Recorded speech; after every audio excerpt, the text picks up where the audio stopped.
Hello, and welcome to Remembering Together, the LMJ's podcast. I'm your host, Matt Harold. Each month, we explore the many ways Alzheimer's and other forms of dementia touch our lives, from personal stories of families affected by this disease to the ongoing efforts to find a cure. Join us as we raise awareness, share support, and learn together about the impact of Alzheimer's on nearly 7 million people worldwide. Let's remember together and work toward a future where no one faces this disease alone. Welcome to Remembering Together, an LMJ's podcast. We have made it all the way to episode number 11. I've made it out of single digits, and now we are progressing and trying to get to the teens here. But most importantly, on episode 11, we have somebody here who is, I would call, an expert with their experience in the healthcare industry and a board-certified patient advocate. My name is Matt Harold. I'm the vice president of LMJ's Lost Souls.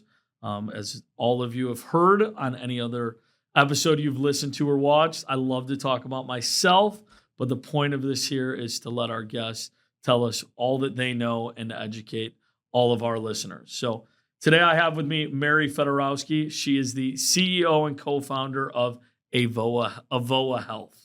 Correct. See, I was practicing. Look at you. Thank you for being here with us. So, Thank you for having me. Of course. You agreed to this, and now I did. Here we are. It's legally binding. I have to be here. That's it. So let the audience know or inform the audience. I know a lot of bit about you, but the audience should and our listeners should learn a little bit more about you. So welcome again. Thank you so much. And again, thank you so much for having me. It's wonderful to be invited, and it's a great to be here to support your wonderful organization. You're right. I am a board-certified patient advocate, but I have over 20 years in the healthcare experience, and that actually extends over to both insurers and healthcare systems overall. The working in patient advocacy has been really something I somewhat fell into due to a terrible experience with my mom's healthcare. But the one benefit that I'm so pleased, and really it's a privilege to have, is to make patients and their families and even our partners in healthcare, our doctors and other referring partners' lives a lot easier and supported when it comes to having advocacy and care management as part of their team. AVOA Health has been around for just under a year. It started in January of this year, so we're still a baby in that sense. But with my, again, like I mentioned, over 20 years of healthcare experience, I really call upon that and those great relationships we build in the community, especially with folks just like yourself. Appreciate that. Thank you. There, I'm going to kind of give me. I like the business story and obviously a little bit of the personal, but of course, digging in the personal a little bit. So, Where'd you grow up? Tell us about your wonderful co-founder, also known as a husband. Yes, so the husband. Yes. I grew up in Chicago and in the neighborhood of Edison Park. My parents are both immigrated from Europe, and so it was great to have that. The upbringing that we had, to have that kind of little neighborhood part of Edison Park, but also having that great cultural background with my parents from Europe. It's been great. Nastrovia. Tak, kochane.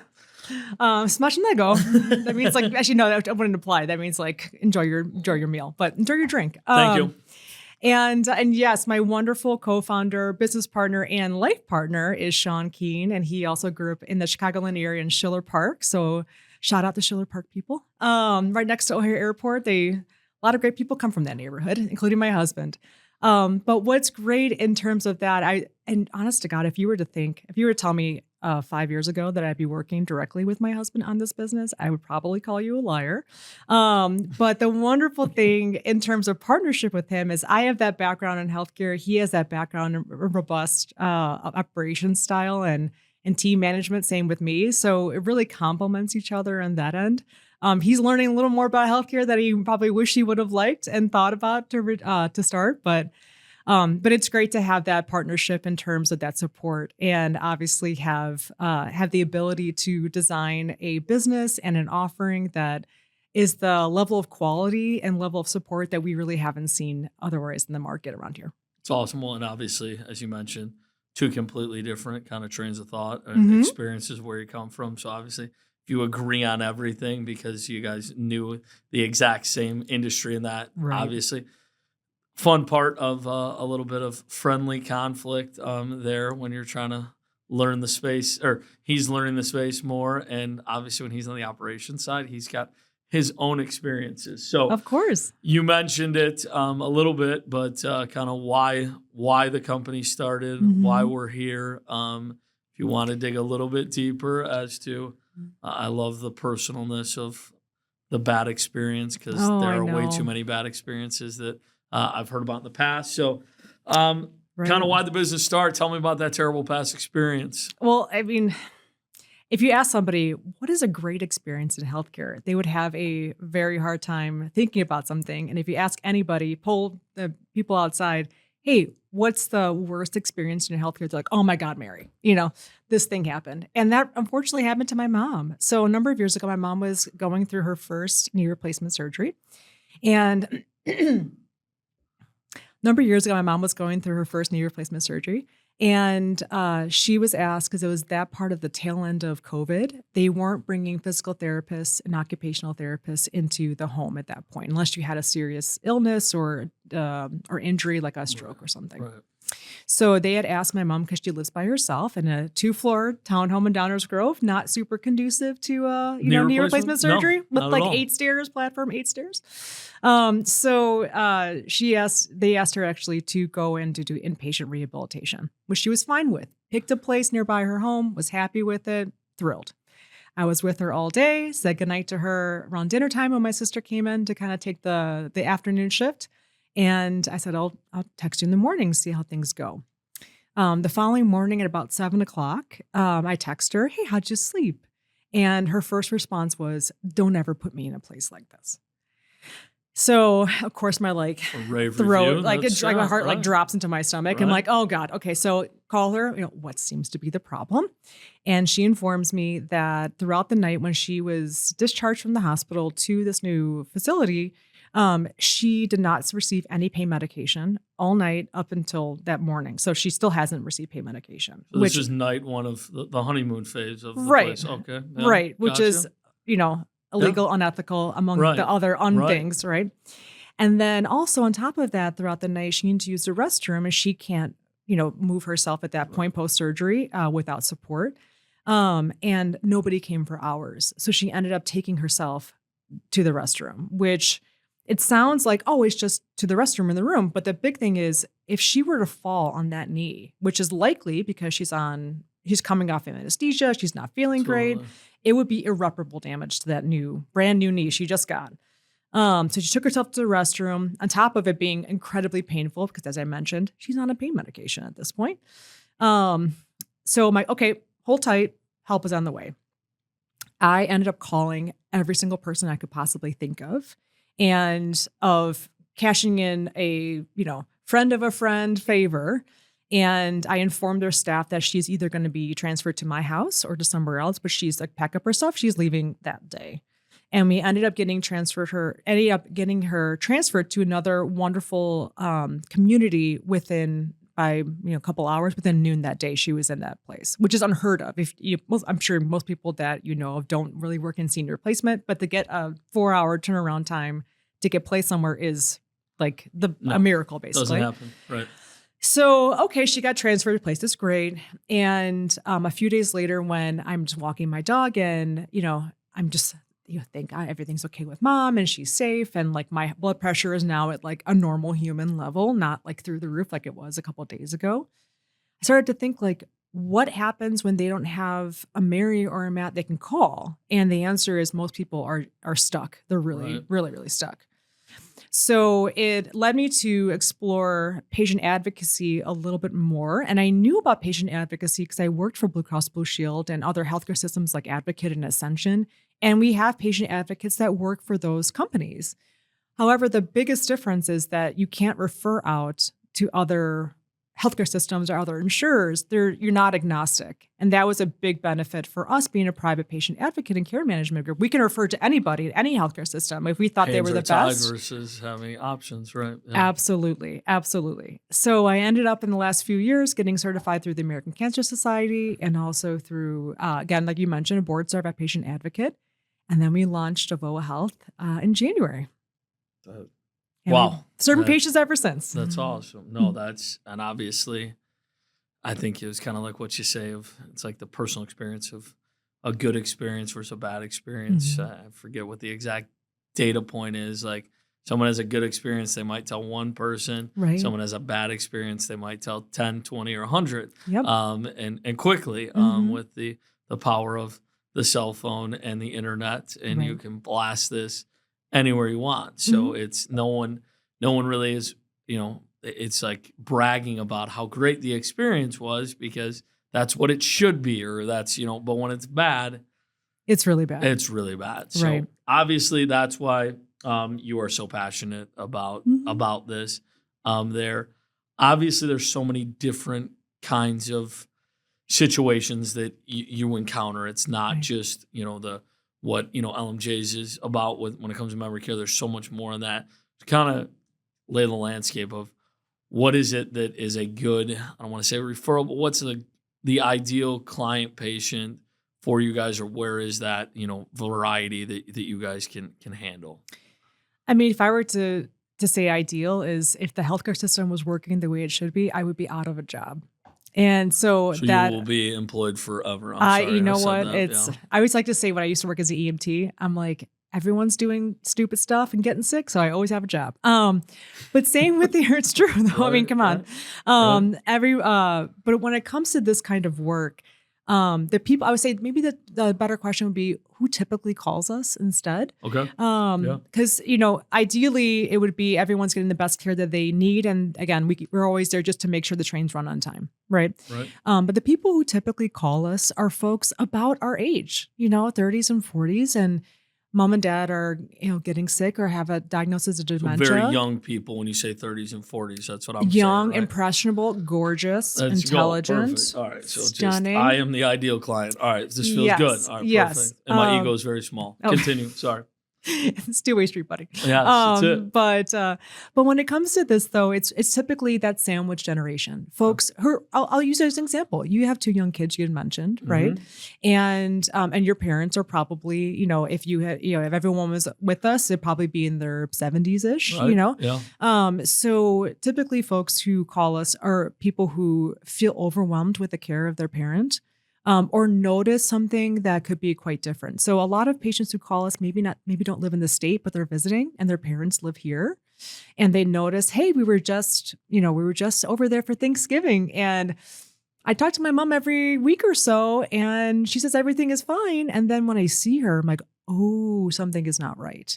Or that little phone call you get with someone who's like super charming, you may not notice those like longer term symptoms when you have more of a, discussion with them or spend more time with them. Or you may notice things in their home that are different. Really the biggest thing I always say for anyone who refers to us, like how do you, and this applies to generally working with any patient advocate, is what to kind of listen for is, I'm feeling really overwhelmed trying to navigate my mom's appointments. And, sometimes they're like the one appointment we can get 6 months out is 2 p.m. on a Tuesday, and I work full time and I have 2 kids. And my partner can't do that, or maybe a single parent. And I don't know kind of where to go to have that support for my mom because she needs that appointment and she needs to get that care. The other aspect is a lot of patients that we deal with or we end up taking care of have multiple chronic illnesses or comorbidities. So it's not just, care for diabetes, is diabetes, hypertension, and maybe they fell and broke a hip. Or something very scary like dementia or cancer diagnosis.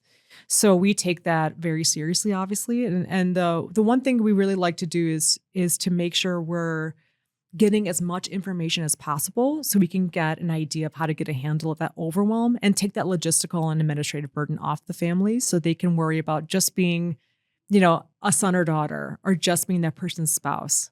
And not have to worry about, attending all these appointments, making sure that They ask the right questions when they probably don't have a background in healthcare. Or, how do you submit those claims to insurance? You have to be on Medicare for 4 hours that day. Like, do I know the right questions to ask? And many times it's no, and it's very scary and overwhelming, and rightfully so. Totally. No, I mean, it's as you're talking this through, I'm like thinking, what when people ask a lot of businesses, what's your ideal client? Mm-hmm. And your ideal client is completely not the patient at all, because the Mm-hmm. patient is not the one who is making the outbound extension at all. It's obviously somebody, as you're saying, Mm-hmm. the child of the patient, a family member, Yeah. and that's very different. The person you are looking to serve, yes, obviously you're helping the family, but Mm-hmm. it's that patient who is going through something, could Of be, course. you know, terminal, could be, a slow progression, anything like that. But Mm-hmm. it's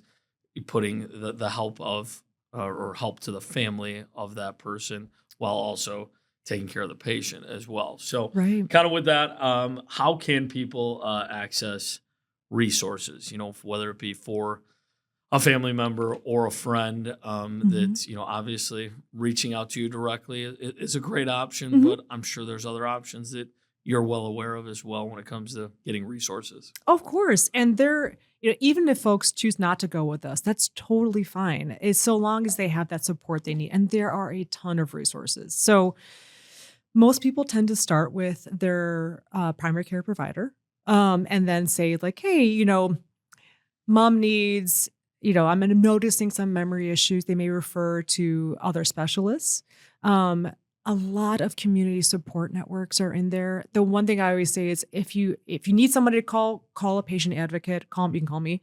But at least call somebody who knows where they can help you in that sense. There are folks people that support in your communities, in your faith groups. If you belong to a church or a temple or other faith groups, they have a lot of resourcing that way too. So I would say there's no really one right place to start, but just start somewhere. And for the love of God, please don't spend 10 hours Googling. Really just ask a care provider of any sort. And then they'll be able to start directing you to a different place to go. Um, the other aspect is you can certainly go on to things like Facebook or Reddit. They have, if it's like a disease specific thing like dementia or Alzheimer's or Lewy body or something like that, typically there is a page on there that's a local area of like, Chicago dementia caregivers or whoever, that's found there to really just kind of start getting some of that support. The biggest thing is that when it comes to being a caretaker, the second you start to recognize you're overwhelmed, you're already behind the eight ball at that point. So the quicker you can get some of those resources, the better. And again, I can't speak for anybody but myself, but the people that I know that do patient advocacy work, even if you don't work directly with them, they are able to potentially put you in touch with somebody to just be a support system for you. The other thing I would say is, aside from that, look into wonderful organizations like yourself and call LMJ Lost Souls and be like, hey, I may be in Northern Indiana. Do you know somebody who knows somebody? Really, the folks like your organization and the folks like yourself, are, I'm sure, willing to help and willing to direct them to the best place. Even if maybe you may not know directly somebody, you may find somebody who knows somebody too. Well, I think and you kind of mentioned it, don't Mhm. spend hours upon hours of that. And I think for me, and where this goes like for life itself, Mhm. if you Google too much, it's like the old story of like the WebMD analogy of, Oh God. you type in enough of your symptoms and, Mhm. you might be, dead by this afternoon. But Yeah. in a similar way, use the internet, use what you have to an extent. But Mhm. I think more than anything, find someone that you can trust. Once you do that searching, and then talk to somebody who doesn't necessarily mean that they're an expert, Mhm. but they are potentially, as you're saying, a connector of this, Of and can course. make a great introduction for you or help you, because it's a slippery slope when you're going on the internet trying to find the right person, the right thing, whatever that may be.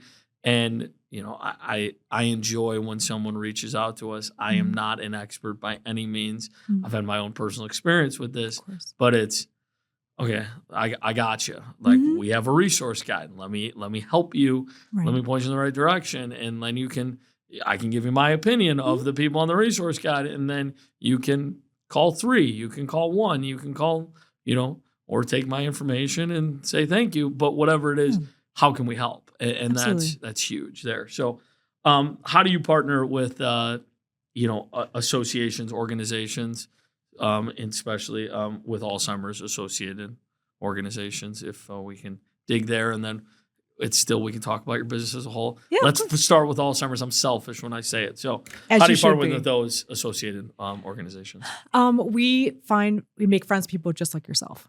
And we make sure that they are reputable and vet any relationship we have.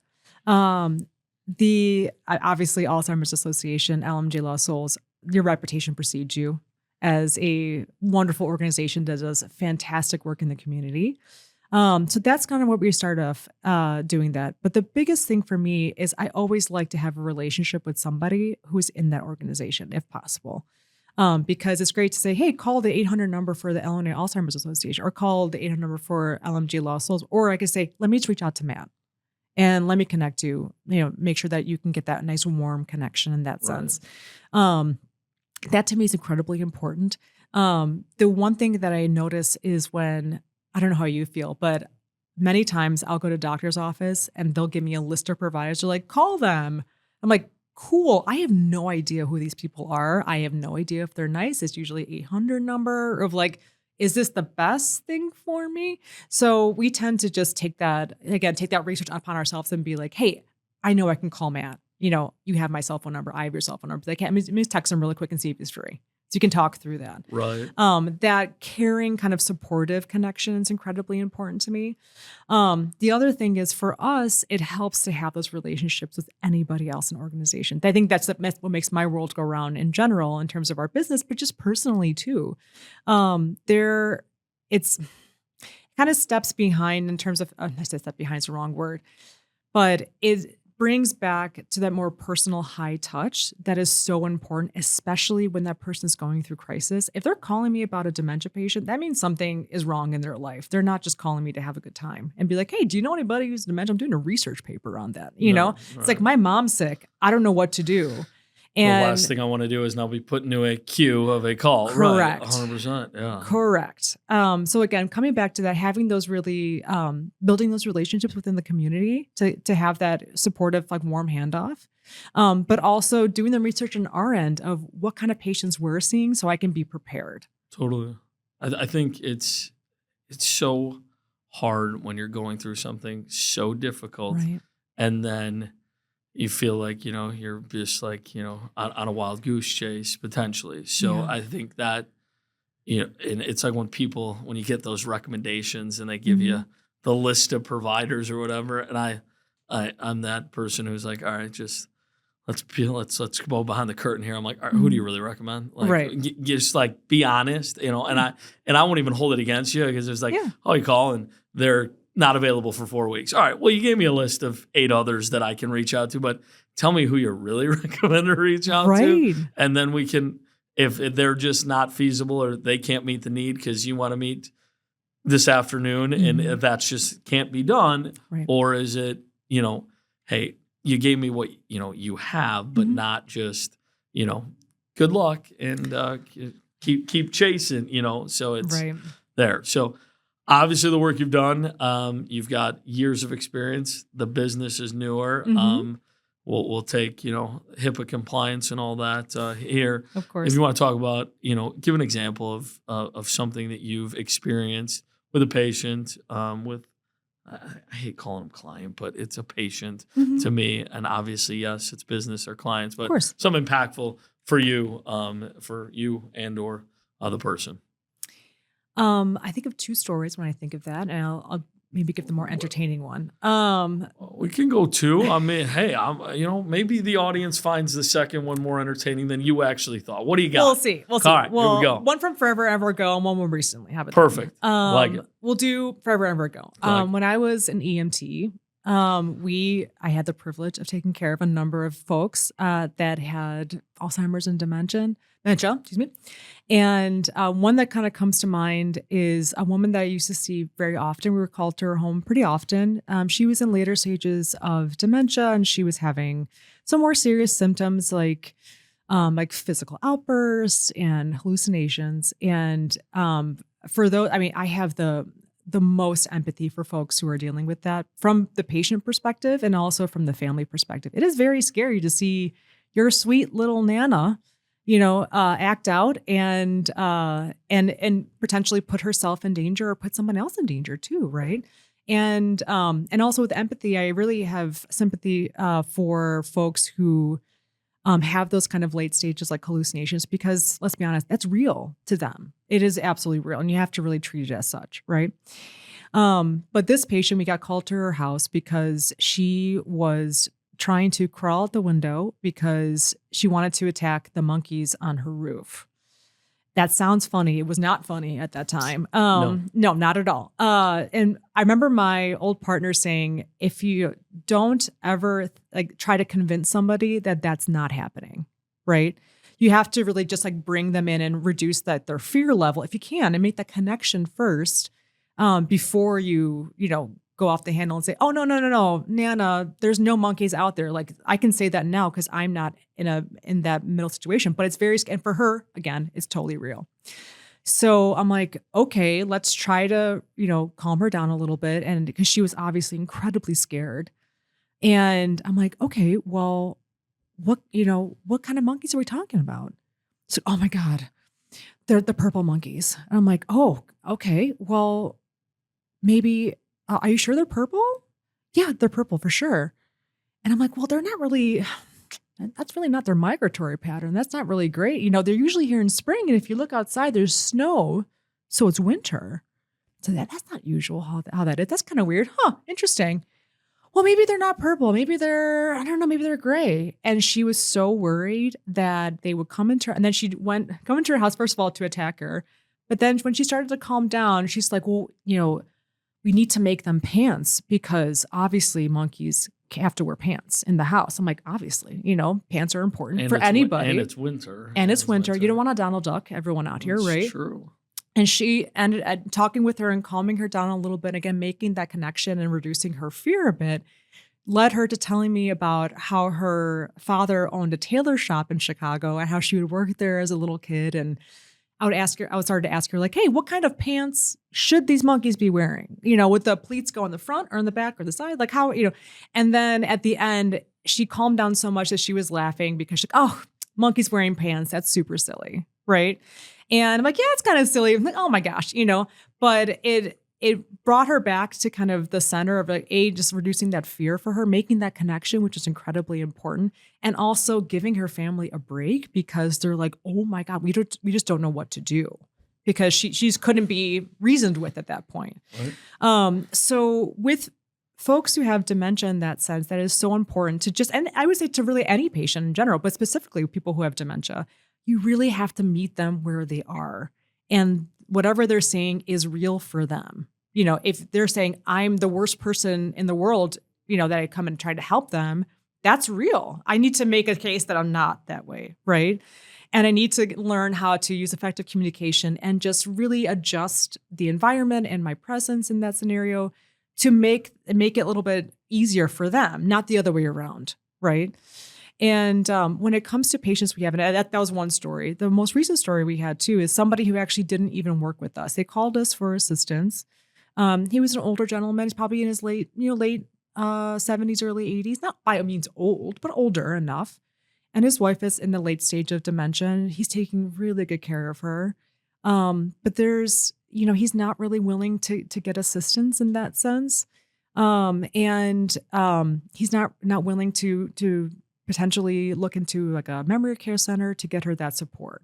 He wants her to stay at home. And I understand that. I understand that completely. I empathize completely on that. I can't even imagine what he's going through. I don't personally have a partner who has dementia right now, for example. But the one thing that I can do is I can give him the amount of information and resources we have and then let him make the best decision. So for him, the one thing I always say when it comes to that, like, when do you need help to have somebody come in your house and help out, is I'd ask, like, well, if she were to fall on the ground, God forbid, what would you do at that point? Would you be able to pick her up? And his thing was like, no, I mean, probably not, but I would call 911. I'm like, great, that's what you should be doing. You should call 911. That's what we're there for, But I'm like, if you fell and you needed her to call 911, could she call 911 for you? And he's like, no, we couldn't. I'm like, you may want to consider having at least somebody come in once every other day just to check on things, make sure, and really just to give you a break as well. And from what I understand, he sought out some other resources that we recommend in the community for respite care, which is, if people are not familiar, that is just care that basically have somebody come in, or you can go to a different location and, have that person with either a chronic illness or ongoing illness or something like dementia, get some supportive services so the family can have a little bit of a break. And he ended up using that resources we recommended through his place of faith. And then he was able to reconnect with some old friends and at least get that a little bit off his chest and get some of that support while knowing his wife is safe at that point. So that's kind of the two things. It's really important to have, again, meet people where they're at, and also just take that break. It's okay to give yourself a little bit of a break too as a caregiver. I resonate with that. It's kind of funny on both stories. Way more with your first one. Mm-hmm. So for the listeners, this will probably conceptualize it maybe just a little bit better. But what you did is what with a 3.5-year-old and a 2-year-old at home is exactly what I do every day. Right. Is that game is and it's nicely said as a game, but yes, there of course there was no monkeys. That was not true. Just like when there's monsters in my son's room, the initial reaction is, no, there's not. No, we have to play this game. And then the end of the story, as you've played it, was very simple. The monkeys were no longer, on the roof. But now, what kind of pants do these monkeys need here? Whereas, a conversation with my son, can start with monsters and end with, do I have swimming tonight? And, that's where it kind of goes. So if anybody was listening and trying to understand what this is like or how to handle it best, if you have young children, that's a great way to conceptualize it. I talk about this often on the podcast, that, the feeling of how you come into this world and how you leave this world sometimes is way too similar. And a lot of it, people make, the somewhat joke of coming into the world in diapers and leaving in diapers, but it's also how you need to be treated. It's very similar to that reasoning rationalness that isn't really rational, that isn't really much reasoning, but it's huge there. And then the other thing, what you said is in this kind of goes painting the picture is what I like to call it. I do this in not my nonprofit business, my own business, where you have to really explain this in a way that no one wants to think about the what if. But, we talk about it's not a matter of if, it's a matter of when. We don't want that. Of course, we hope that person never falls. They're the main support person, the caregiver. But what if it does happen? Right. And if we don't plan for it, we're at a point of, if you don't have a plan, you don't have anything. Because if there's no plan, now all of a sudden it's that bad story that's on the news because there was a lack of planning. So of course. Painting that picture really hit, you hit me there on the personal side and then my own business side of what makes sense in this. I'm going to go a little lighter here. So I've got, obviously this is important stuff, but this is I'll say personal question, but there's people that are going to listen and wonder this same thing. So spousal business here. Yes. So what is the best part and what is the not so best part of working with your spouse? Well, sorry, I had a little fun here. Of course. And this is important, yes, right? Knowing is half the battle. We'll go with G.I. Joe. And I would say the worst part is not even the worst part. So the worst part for me, I would say the thing that I had. There's going to be a follow-up question. I'm not liking this now. No. Kidding. The thing that I personally found most challenging. There we go. Is that Sean and I both have very strong leadership skills. And I've worked really hard on it, so I can say that thankfully. And I'm always working on it, of course, but still. He is an excellent leader. He has a very clear idea of what should be done, and so do I.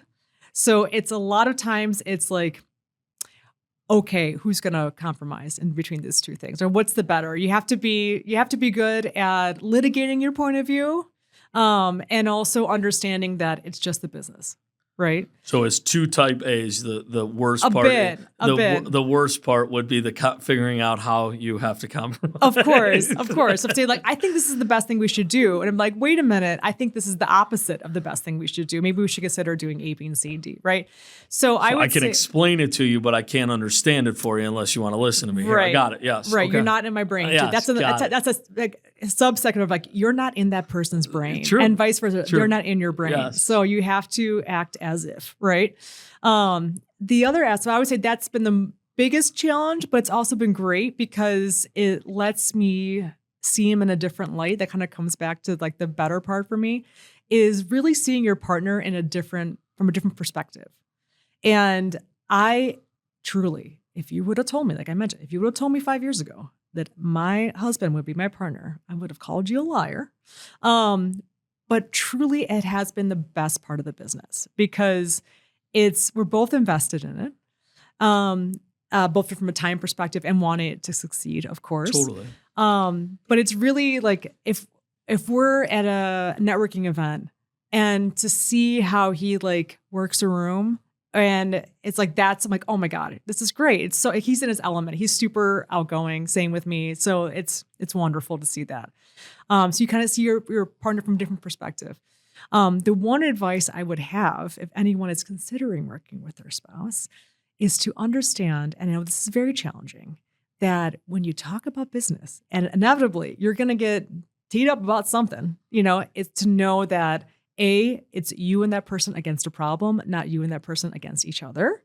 It's thousands of dollars of therapy, friends. This is what I can give you. It's legit. That is 100%. Oh my God. And then the other aspect is knowing that, you can be really passionate about something, but it's okay to compromise and really rely on your spouse's best characteristics. Like he is great at operations. That is not my strong suit. I will say, obviously, it's not my strong suit. So I lean on him a lot for those things. And to say like, I think we should put this process in place. Great. Go at it.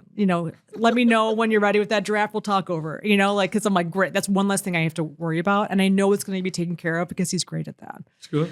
But yeah, there are times where it's like, if you talk about this one more time, so help me God, but no, it's really it's you and that person against a problem. And you don't want to bring that into your relationship as much as you can. Try your best to separate the business part of things versus the personal part of things. It's really, really tough and I'm learning that every single day still.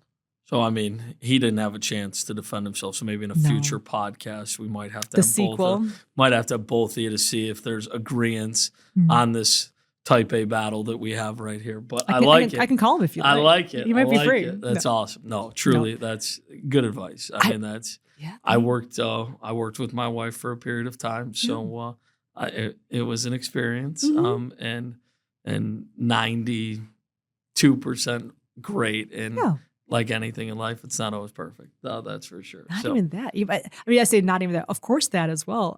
The one thing though that it's hard to deal with subtasks too, is when you work with your spouse, they will hold a mirror up to parts where you need to work on yourself and be like, oh, I am real bad at that. Oh, okay. Oh, yep. Totally into working that. Shots fired. Yeah. It's like, oh gosh. Okay. But it's with that support, be like, hey, buddy, Mary, you need to kind of figure this part out. Be like, I know. Darn. Okay. Darn it. You know me so well. Yes. I can't just gloss over. It's like busted, huh? I know. But it's all good. That's awesome. No, thank you for deviating a little bit for a little bit of fun with that. Of course, my gosh. Appreciate it. So one kind of as we get close to closing out here, piece of advice, any last words when it comes to what you do from a business standpoint? Obviously, you're very passionate about it from your experiences and as you look to continue this. But for our audience, any last words? It could be just kind of a what you said before, Mhm. but just curious if you wouldn't mind with that. You know what? I'm going to go with what you said. You can never plan too early. It is never too early to get support. Never. So, when you are focused on implementing a plan and you're making a plan, that is not the right time. So you don't want to start worrying about, your boat sinking when you're actively putting water out of the bottom part of the hull, right? To use a nautical term. But really, it's never too early to start looking into getting some support. Even if you don't use those people now, you may use the people later. Even if you never use those resources, you may be helpful to a friend who's calling you. Totally. So it's never too early. Please, please, please reach out for support, whether it's in your community, in your friend group, through your healthcare providers, through Facebook groups, anything. But please, God, please work in getting that support that you need, because we all need support in certain aspects of things, but it's never too early to bring somebody in. Totally. No, 100%. That was fantastic. First, thank you for being here. My pleasure. Thank you. Yes, thank you for agreeing to this fun here. Where can our audience find more information about you, about your business? Please share that with us. Sure. You can go on to AVOA Health, which is A as in Apple, VOA Health, as in like health and wellness.com. That's probably the best way of going about it. We have our number there, and you can reach out to us via that, the contact referral form there. But there's great information in our blog and great connections to other educational materials you might need. That's AVOA Health, no dashes, no nothing. No dashes. AVOAHealth.com. Keeping it simple for you. Awesome. And of course, you can always visit the LMJ's website for information as well, that we're always happy to provide with great resources like we have here today, Mary. So, Mary, thank you again for being here. I truly appreciate it. To our guests or to our audience, as a reminder, this is a monthly podcast. So if you know someone great like Mary who you think would be beneficial, please do not hesitate to reach out, as we love to have new guests with different perspectives, guests that can teach us so more. So thank you for joining us today on Remembering Together, the LMJ's Lost Souls podcast. We hope the information shared today was beneficial and impactful, which I know it both was. Lastly, love your family, love your friends, and remember to cherish the time you spend with the ones you love, because at the end of the day, all we have is memories. Thank you.